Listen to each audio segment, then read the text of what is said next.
Today on Trapology, Playboy Carti vows to be a better parental figure. However, he stands before one major roadblock: remembering his only son's name. Find out why SpaceGhostPurrp questions the validity of making pancakes as opposed to just going to IHOP. And will we ever be able to track down the ever-elusive Count Nigula? Find out on Trap All OG. Playboy Carti and his YVL group have been making considerable waves among impressionable white boys. The mosh pit inducing beats, gothic imagery, and rockstar aesthetic I'm just a cocksucker, literally being pushed by him and his opium label mates have produced many new fans and a lot of new money. It all started in 2020 with the controversial release of his highly anticipated Whole Lotta Red album, where Playboy Carti would proclaim himself to be the Vamp King. But this begs the question: is Playboy Carti the first Vamp King, or is he just the latest to seize the throne? How far back does the Vamp life succession go? Well, it's hard to say, but today we are going to track down the first ever Vamp King, known to many as Count Nigula. So let's backtrack. Who headed the Vampire Kingdom before Carti?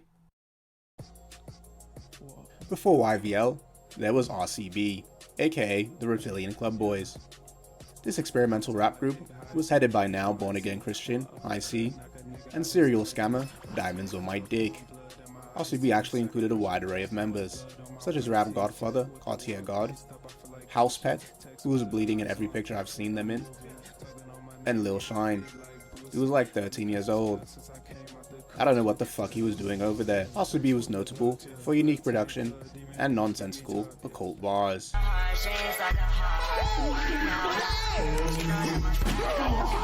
Their musical styles ranged from tread, to plug, to even hypnagogic pop type songs.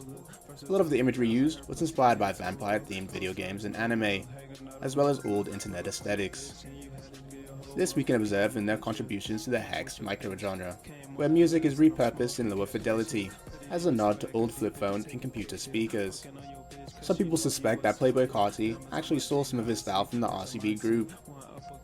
And by some people, I really just mean SpaceGhostPurrp. Fuck black people, fuck white people, fuck Hispanic people.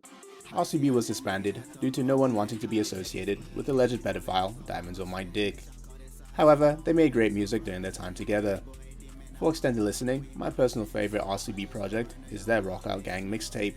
You can also check out some of High C's solo projects, as I personally believe he's one of the most talented artists to come out of SoundCloud.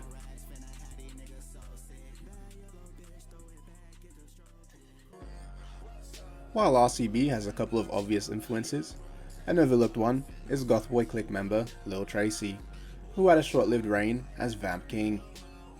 Formerly known as Young Bruh, Lil Tracy's early catalogue features some of the best music that cloud rap has had to offer. He would also use old video games in his aesthetic, such as the Tekken character, Deful Jin, as well as some vampire theme songs and lyrics. The quality of his music would fall off a cliff around 2017, and many fans would start to distance themselves from him. Recently, however, he's been trying to capitalize on the popularity of the vampire aesthetic, with varying levels of success.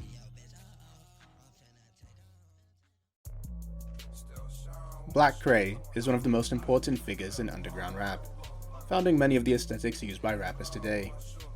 Notably, he is the first goth rapper, or at the very least, the first rapper to address himself as such. Early mixtapes like Crack Clouds of Our Art's Kitchen, Goth Love, and City of Doves would be incredibly influential to not just cloud rap, but also the emerging witch house subgenre. However, Black Kray was never the head of the Vamp Kingdom, instead being the leader of his own, slightly less homoerotic empire.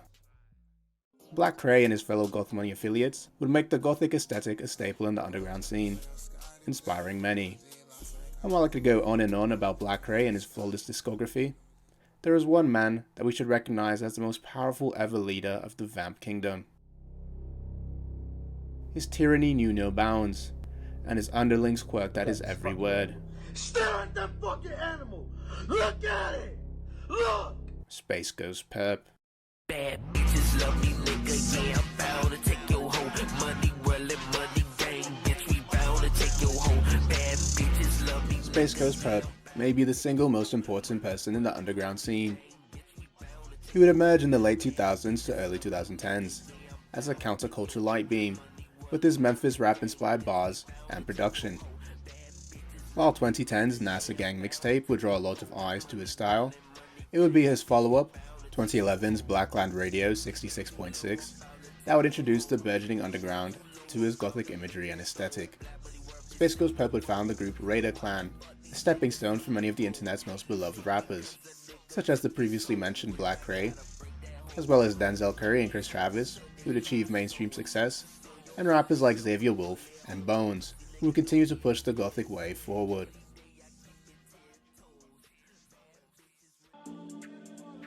After a string of solo projects, and following everybody in Raider Clan abandoning him for his bipolar nature, SpaceGhostPurrp would start the group BMB, aka the Black Money Boys, giving extra shine to rappers like Spooky Lee and Majin Bloody, as well as producers like Loco Los.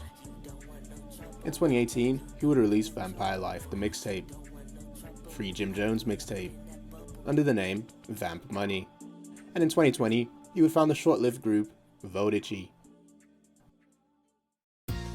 Yo, we changing the BMB name to Vodici. I know we changed the name hella times, but this is the last draw.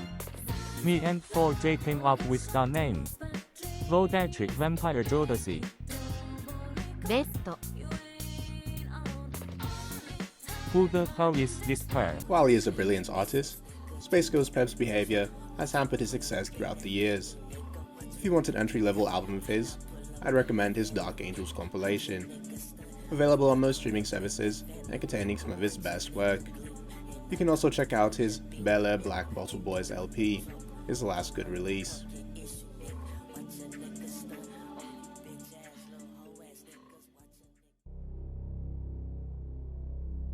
We are still yet to locate Count Nigula, though I can assure you all, we are hot on his trail.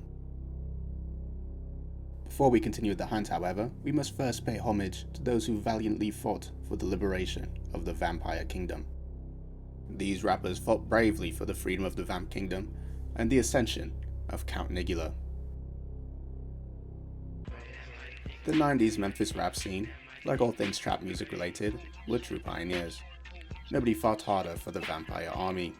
While I could dedicate a whole section of this video to Memphis, my laptop might explode if I abuse my RAM any longer, so we will stick to Lord Infamous of 3 6 Mafia. Lord Infamous was always the main push of the occult aesthetic that 3 6 Mafia would gain early recognition for. His lyrics about things like sacrificing people and going to hell. Yeah, I think this guy really worshipped the devil. Lord Infamous would die from heart issues in 2013, but his flows are so ahead of his time that they will live forever.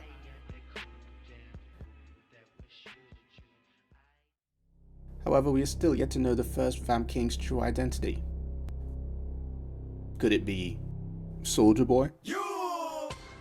While his Vampire Gang song has resurfaced on the internet recently, Soulja Boy was never more than a mercenary of the Vamp Kingdom. It was common practice with Soulja Boy's gang, the SODMG group, to repeat random words over their hooks.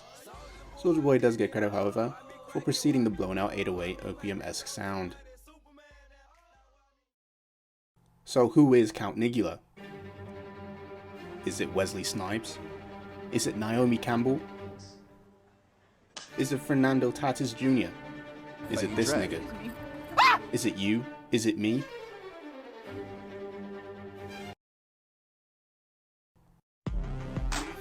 Yes, believe it or not, Jim fucking Jones is the original rap vampire. Remember that SGB mixtape from earlier? Well, before YVL, there was just VL, aka Vampire Life. And if you look closely, you can see where Carti got a lot of his inspiration. Repurposing designer logos, designing vampire-themed sports jerseys, and stupid vampire quotes on shirts. It all started with the dropping bread guy. While some accounts say that Vampire Life has been around since 2009 or 2010, Jim Jones would properly introduce it to the world in Halloween of 2011 with the release of his Vampire Live mixtape. He would follow up with 2 sequels while also promoting his clothing brand. Yeah. Just like that. Vamp, if I should die before I wait, till I die I'm wide awake. Presidential tiger face, heavy metal inside the waist, made back with the quiet dreams. Now musically, these mixtapes aren't particularly impressive. Jim Jones has seldom found success without the aid of people more talented than him. But one thing that is undeniable is that Jim Jones be putting that shit on. When he was a part of Dipset, he was easily the best dressed member.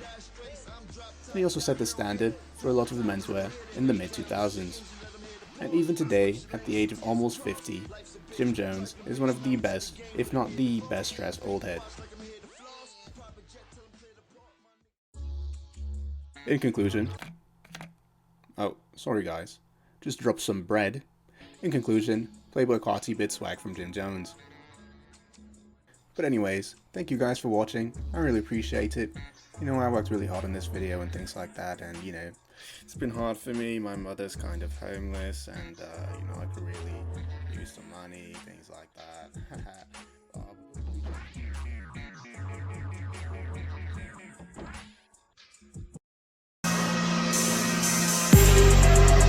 Stop chasing these hoes.